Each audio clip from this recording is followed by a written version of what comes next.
I don't want to have a baby on my birthday. Y'all ready for this?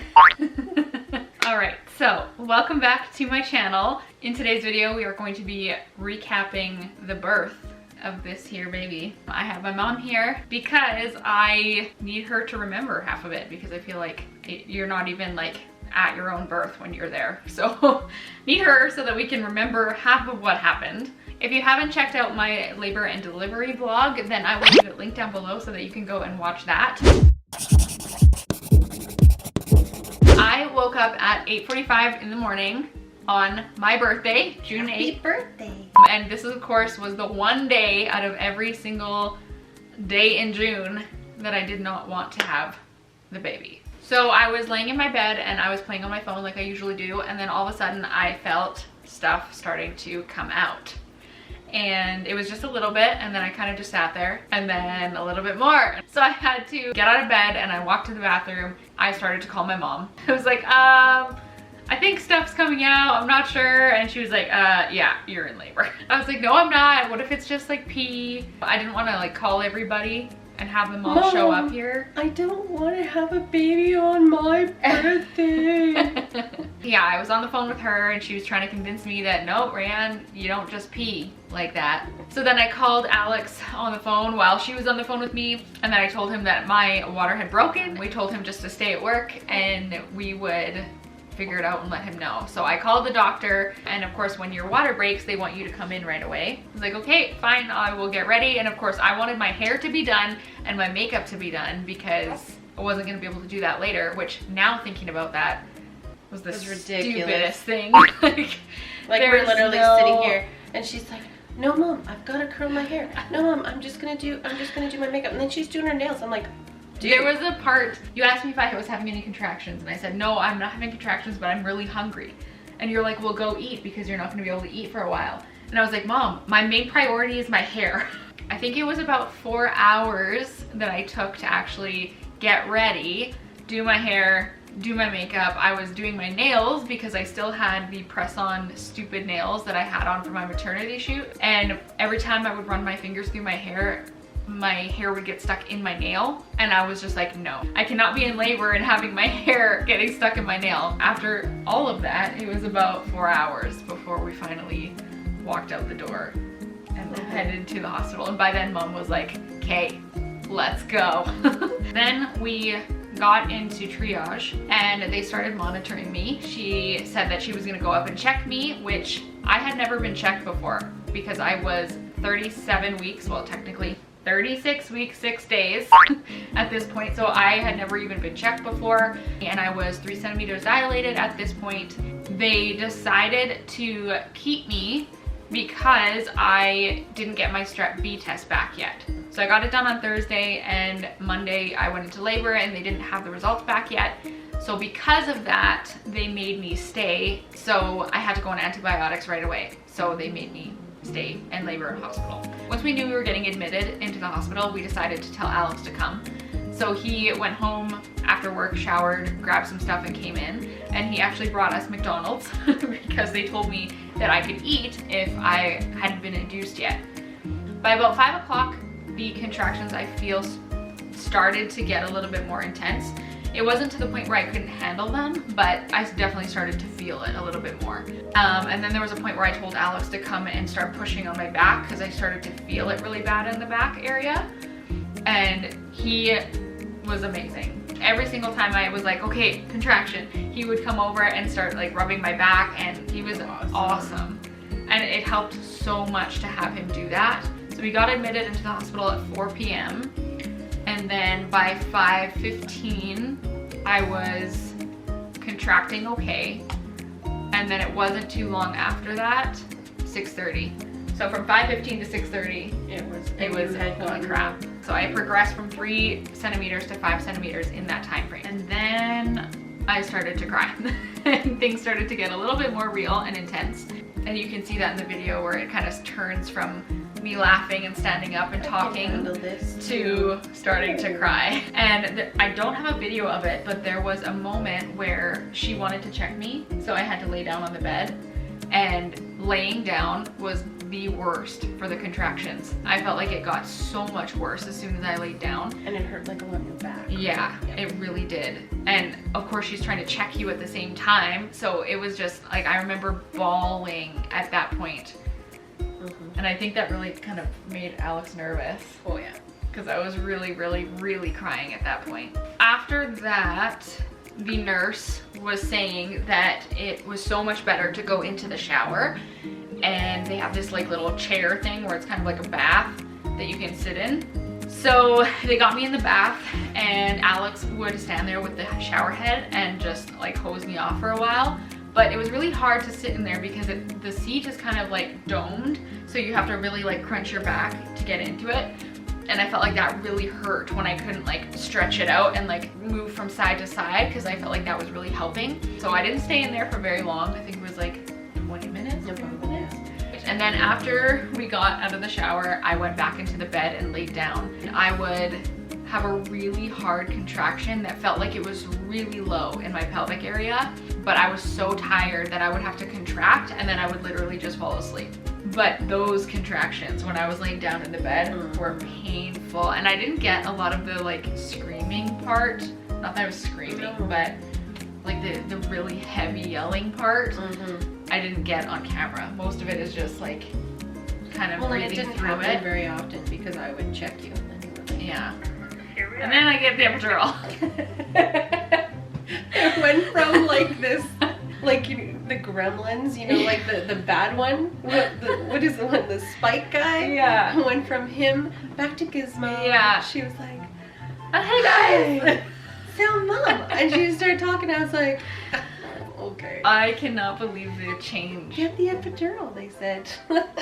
For real. But I just kept thinking to myself, why am I doing this to myself? I'm in so much pain. I am sleeping in between it. I'm so exhausted. And what if I have to push for 10 hours? This could be such a different experience if I just get the epidural. And that was what was going through my mind. And after she got the epidural, she was much more pleasant. Yeah, so for real. man. After I got it, I was like ready to party. I had a second wind. I was like, let's do this. That was at 9 o'clock-ish that I got the epidural. So then they turned down the lights and said, like, take a nap. You're gonna need it. And you were so busy talking. Yeah, I was so awake. Oh, and mom. And then she'd like close her eyes. She'd be like, no, I'm gonna go to sleep. And then she'd like close her eyes, and then she'd be like, oh, and this. And I'm like, every time a doctor would come in, they would always be like, oh, I hear it's somebody's birthday, ha ha ha. And I would say, okay, I don't want to have him today. Like, can we please have him tomorrow? They said because he was 36 weeks, 6 days, he would have to stay for 72 hours because he would be considered premature. So they wanted to wait until midnight so that he was technically 37 weeks, which is so stupid. But once he was 37 weeks, he was considered full term and he would only be able to stay or have to stay 24 hours. So they wanted me to wait until midnight to start pushing. So midnight came around, finally past 11:59, we're like, woohoo, okay, time to have a baby. I was 9 centimeters dilated. And the nurse came in and she said, if I wasn't on the epidural, they would start pushing then. But because I was on the epidural, she wanted him to come down more so that I wasn't pushing for hours and hours. And then 11:59 they checked me, and then they let me labor him down until 2, and then they came in and we started pushing. So that was the first time that we started, and I only pushed a few times, maybe 15 minutes. Yeah, and then the contractions stopped. Yeah, they were like, I don't know what's happening because you were contracting so well before this, so I think we're gonna give you the oxytocin to get things progressing a little bit more like they were before. So they gave me the oxytocin. So they let me sit there again until 4 o'clock with oxytocin to hopefully get the contractions back up and going, which I think the contractions stopped because of the position he was in. And my body just knew that it wasn't gonna happen because it was so weird that I was contracting so well before that, and then it all of a sudden was just like, no. And I also, there's a part in the video too where I say, I just feel so discouraged. And I was just like, no, nothing's happening and I don't understand. You could see the pushes were like the sort of pushes that would push him out. Yeah. And it just wasn't happening, and it just didn't make any sense why. Yeah, so they gave me the oxytocin and they let me kind of just, they dimmed the lights again, said go back to sleep, which of course I didn't, which I kicked myself for later. Alex was dead tired. Mom was dead tired. We were like, holy crap, we've been up for how many hours at this point? And 4 o'clock came around and we started pushing again. This is kind of where it gets a little fuzzy for me. You pushed for literally 10 hours. That's what happened. I just remember like they wanted me to push every time I had a contraction, but I couldn't feel my contractions because of the epidural. And they were so far apart where I would be like, okay, I think that's one. And then I would be like, hey guys, and then it got to the point at the end where I was so exhausted from pushing for so long that I would literally just like tap the bed. Yeah. And then you knew it was time. Yeah. And I was like, hey, time to push. And so I pushed straight from 4 o'clock until he was born. Until he was born. And like I thought to myself, like, oh my god, like I am so tired. I'm sitting here. Look at Alex. He's like falling asleep in between, and like he would be standing there and fall asleep. And fall asleep. How in the heck is she still? Yep, let's go and just push and push. And then they come in and ask you, are you sure you want to do this? I remember that. Yeah, I remember them coming in and giving me the choice of, do you want to keep going or do you want to intervene? And for some reason, in my mind, C-section was an absolute no, not happening. I was dead set against C-section for some weird reason. Now that I'm thinking about it, I'm like, you know what, that probably would have been easier. Yeah, that was my drive and my motivation, was I was not having a C-section. And I don't know why or where that came from.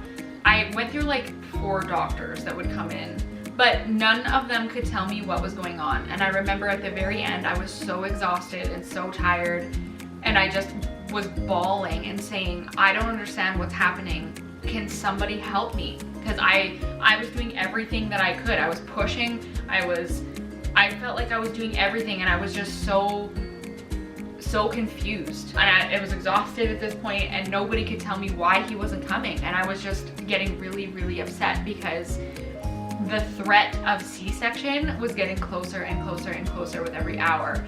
And I remember even at the end, I was pushing hard because— and yeah, like the way you were pushing, he should have come right out. Like, and that's why I was shocked too. It was like, no, something has got to be not right, because like when you push like that, I've seen a lot of births, and when you push like that, boom, it comes out. Yeah. So I was very upset and confused, and finally, it wasn't until like pretty much before he came out that the doctor felt and could feel that his nose was at the top, so he was upside down.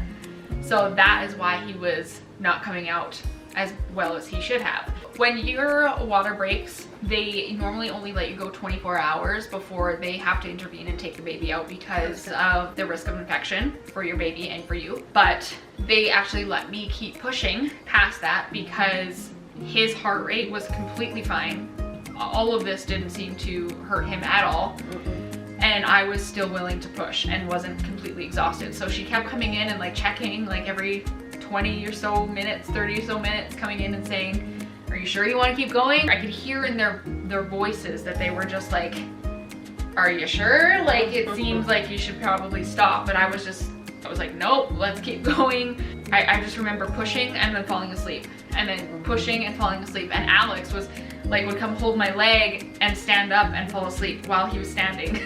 Like, everybody was just so exhausted. Yeah, after hours of pushing and getting nowhere, she finally came in and said, okay, time to have a baby. This is what we're gonna do. And she gave me the option of forceps or C-section. I don't think that I really fully understood what forceps mean. Every single time I tell somebody, oh, I had a forceps birth, they're always like, yeah. And so I don't think I really understood what that meant when she explained it. I just remember her explaining it to me like it was this big thing, and all I could think was, great, go in and get him. So I chose the forceps, and I feel like I knew that he was just gonna come out, because I asked her that a little bit before that. I said, can't you just like reach in and pull him? Because I feel like if you did that, he would come out. I think you may need to feed him, mommy.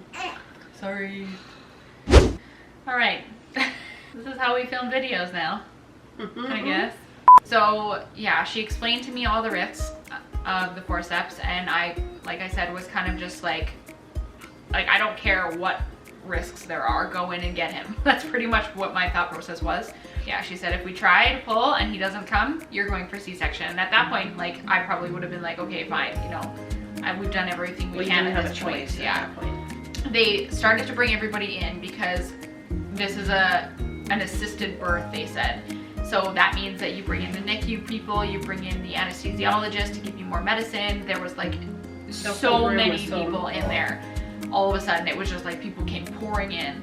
And she prepped me, had the forceps sitting there, ready to grab him, and said on the next contraction, we're gonna go in and get him and pull. We were sitting there and like for quite a while. For a long time. It took like 5 minutes. I think we were just sitting there and like the whole room was just like quiet. Just except for me, I was like, I just wanted to tell all of you how much I appreciate you. I was like all emotional. All I can remember after this point was the lady had her hand on my chest to say, okay, it's time. And it was like a blink. And so much happened in the next like minute. And that's when she realized that he was stuck behind my pelvic bone. And so she had to pull him like down and up so that he could come out from under the pelvic bone. And as soon as she did that, it was just like, just out. Except for the fact that I really ripped. Well, no, she had to cut it. She like half pulled him out and then realized that, oh no, it's gonna rip. So she did the episiotomy, and then as she did that, more of him came out and it ripped even more. I was standing at the end watching everything. Yeah, so my mom said that she's been to like 6 births before, and this one was the scariest. It was a little bit traumatic. She said afterwards that he was actually considered brow, which is considered undeliverable, and that means that his head was stuck here, so he was trying to come out like this. Like when he came out, the bruising and the so that's why when he came out, his head was so swollen, because I was pushing for so many hours that the top of his head just kept going out. Yeah, it's a little bit of a struggle for me because I feel like something could have been probably done before then. Prior to that. And maybe if that was the case, then he wouldn't have been so swollen and then wouldn't have had to stay in the NICU for so many days afterwards. But, I mean, it happened the way it did. And he was good, so that's a blessing. I had an episiotomy and she actually made me turn off the camera, which is something that I knew doctors don't like to film. And all I remember is like the feeling of limbs just coming out, and they put him on my chest and I was like, holy crap, like he was huge. He was huge. Yeah, I feel like when I think baby, I think like the small tiny little babies, and so when they put him on my chest, I was like, what the heck is this? Like, where did he come from? Like, where did the toddler come from? Yeah. And then I looked up and realized Mom was crying, Alex was crying, and I wasn't crying, and I was like, oh, should I be crying? Like, what is happening? And I was just like so exhausted and tired at this point that I couldn't cry, I was just like, okay, there's a baby. I got to cut the cord. Yeah. It was so exciting because they tried to hand it to Alex, and he was like, like this poor guy, he's like squeamish, right? Yeah. Then they handed me the scissors and I got to cut, and I remember everybody telling me that it's so hard to cut, and I was like ready, because I thought, no, I don't want to take too long. This has already been long enough. Yeah. So I was like, shoo, and I'm like, oh, that was way easier than I thought it was supposed to be. First one in 6 births. Yeah. I wanted to breastfeed him right away when they put him on my chest, but that actually didn't happen because his head was so swollen and there was so much like bruising. They were really concerned that he was going to have a brain bleed. So they pretty much took him right away and put him over in the NICU area, and then we spent the next 6 days in the NICU because of his jaundice levels, because of his bruising on his head. So that was a little bit traumatic also. So it was a traumatic birth, traumatic next few days in the NICU. Definitely not at all what I was expecting. Me either. And when I got home, oh my gosh, I've never been that exhausted in my life. Even when I had my own darn children, I've never been that exhausted. I like laid down and like melted like butter into the bed. It was like, I just couldn't, I could feel myself. And then I had to go into the postpartum unit by myself. And they had to put him in the NICU. And he was in the NICU, so I had to listen to all the other screaming babies while I was in the NICU by myself. And Alex didn't stay either because I thought, why am I making him sleep in this stupid dinky chair? Like, he might as well go home. And so I was there by myself with a very traumatic area. And yeah, it was a lot. It was very overwhelming. I feel like the first little bit was good and I progressed really quickly and I thought everything was great. And I even have a video of me saying, I feel like the hard part is over. Stupid. Like, why did I say that? You weren't stupid, just stuff happens and yeah. it was meant to be the way it was meant to be. And now you have a great, amazing, beautiful baby. I don't even know what to say about this because it's like, it was just insane. I did not expect that whatsoever. Well, I can say for sure that you were some sort of rock star. Well, and I feel like getting through when you're in it, you're in a different place completely. Like there's, now thinking about it, I was like, oh yeah, no, I should have been really tired. Like, how did I push and for like that at long? this point, why didn't I just say, no, I'm done? Yeah. Like I'm telling you, if that would have been me, I'd have been like, that's enough of this noise. But when you're in there, it's just completely different. There was 5 babies born in between, and I think they came after you. Yeah. Which we were not very impressed about, because every time you'd hear a baby crying, we'd be like, screw you. Yeah. Rude. You would hear like somebody screaming and then the baby crying. You're like, it was like that episode of Friends when she's all pissed that people keep going in there. But anyways, crazy, traumatic, insane, amazing birth. It's great. And now he's here. And now he's here. We love him so much.